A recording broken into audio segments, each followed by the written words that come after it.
সমাজবিরা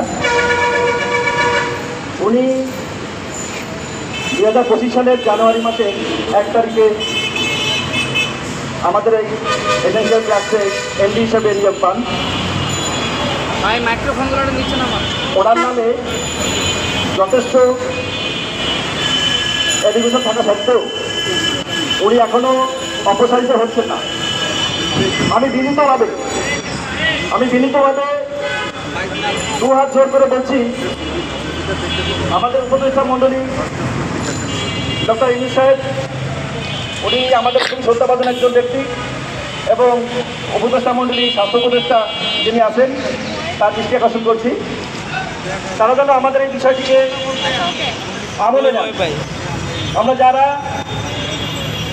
দীর্ঘ 15 বছর 16 বছর এমনকি 18 বছর ধরে চাকরি করছি এই অফিসে, আমাদের নামে কোনো রকমের কোনো এলিগেশন ছাড়া, কোনো রকমের কোনো মানে অন্যায় পাই, কোনো অন্যায় ছাড়াই আমাদের নামে কাগজ দিয়েছে, কামিশন কাগজ দিয়েছে, যেটা খুবই আমাদের প্রতি জুলুম করা হচ্ছে।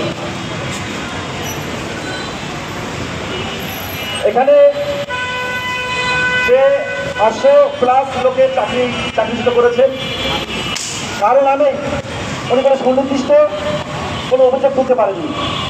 এটা খুবই দুঃখজনক। আমরা যারা এখানে চাকরিচ্যুত হয়েছি এর অধিকাংশ লোকই অসহায় হয়ে পড়েছি, যারা আজকে মাদক বন্ধ করতে আমরা বাধ্য হয়েছি। আসলে আমাদের ভারাক্রান্ত মন নিয়ে আজকে রাস্তা আসছি, আমাদের কথা শোনার মতন এখন বর্তমানে কেউ নেই। যদি উপদেষ্টা মণ্ডলী যদি আমাদের দিকে খেয়াল না করেন তো আমরা খুবই অসহায় অবস্থায় আছি। ও আমরা চাচ্ছি আপনারা অবশ্যই এই বিষয়টাকে গুরুত্ব সহকারে দেখেন এবং এই যে দুর্নীতিগ্রস্ত এবং নারী কেলেঙ্কারিগ্রস্ত যে আব্দুল সামাদ মৃধা, এনাকে অবশ্যই অপসারণ করার ব্যবস্থা করেন। ইনি যখনই আমাদের এখানে নিয়োগ পেয়েছেন, নিয়োগ পাওয়ার পরে ইনি প্রত্যেকটা শাখা অফিসে একটি করে সিন্ডিকেট তৈরি করছেন। আমি বলতে পারি আমাদের খুলনা অফিসের কথা। আমাদের খুলনা অফিসে জিএম মনিরুজ্জামানের নেতৃত্বে উনি একটা সিন্ডিকেট তৈরি করছেন।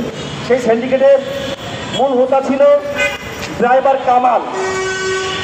কামাল ছিল মূল হোতা।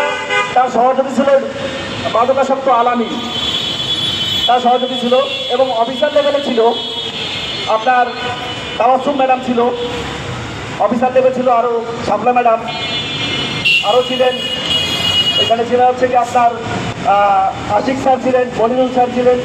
হ্যাঁ, এটা ছিল হচ্ছে কি ওনার সহযোগী। এই সিন্ডিকেট তৈরি করে ওনারা এবং সুভাষচন্দ্র ভৌম, হ্যাঁ, এই সিন্ডিকেট তৈরি করে ওনারা এখানে মানে একটা টাকার বাণিজ্য তৈরি করছে।